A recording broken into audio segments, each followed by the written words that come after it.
Yadenga government ezetegeeza nga bw'ekola obutaweera okulwanyisa enjala mu bitundu bya Karamoja, abantu nabo basitukiddemu nga yeetaaga ogw'ekyayi okulwanyisa embeera gye balimu. Wabula endabika y'abantu bano ekiraga butereevu nti embeera gye balimu mbi naddala mu magombolola ag'enjawulo mu disitulikiti ya Moroto. Abantu batandika okubeera mu mbeera bw'etyo oluvannyuma lw'enkuba okubula ekyaviirako emmere yonna gye baali balimye okufa. Enkuba bitundu bya Karamoja yakatonnya emirundi 8 gyokka okumala omwaka gwonna okusinziira ku batuuze, era abantu bayisiddwa bubi nnyo olwa kino. Because as a mother, she's the breadwinner of the family, and she sees having a crop failure means there is no life. There is no life for any generation. Abakadde nabo balojja embeera nga balindirira gavumenti okubadduukirira. Been cultivating and attempting so much to embark on agriculture alongside pastoralism, to the effect that no crop has germinated since. Bo abaana mu masomero agamu balabibwako mu ssanyu okusobola okufunaako okulya, era bano bali ensigo za kasooli n'ebijanjaalo.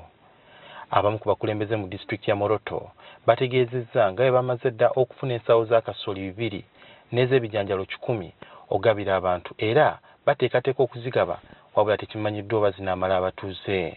When you say that we have received the food, everybody wants to become vulnerable. It has taken us time really to sort out who are the real beneficiaries.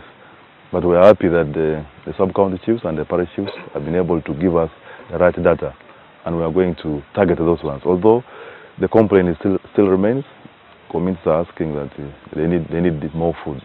Bwaba ekitongole ki World Food Program ekidduukirira abantu abalumbiddwa enjala bagenda mu maaso n'okuteekateeka okugaba emmere wakati w'omwezi guno, era emmere y'okugabira abatuuze bamaze dda okugitegeka. Tugambe bakateyamba betuwe emmere mu kiseera nga kino okuva ku mwezi ogwokusatu kutuuka mu mwezi ogw'ekkumi.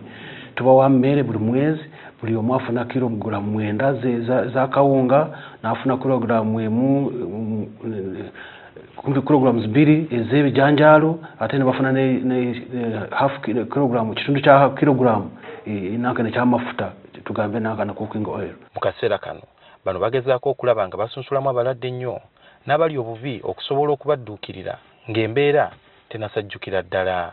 Kati eno tugiwa buli muntu Moroto wano wokka tuweereza abantu emmere y'ekika ekyo abantu 27,000.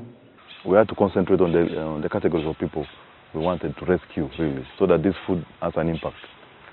This food will be distributed on Monday. It is Monday. Sabbiiti ejja abakulembeze ba district, abakungu okuva mu ofiisi ya Ssaawa Minisita n'ebitongole eby'enjawulo eby'obwannakyewa bakutuuza olukiiko ku bbalaza eno okutema empenda mu ngeri y'okugabamu emmere. Suhail Mugabi, NTV, bitundu by'e Karamoja.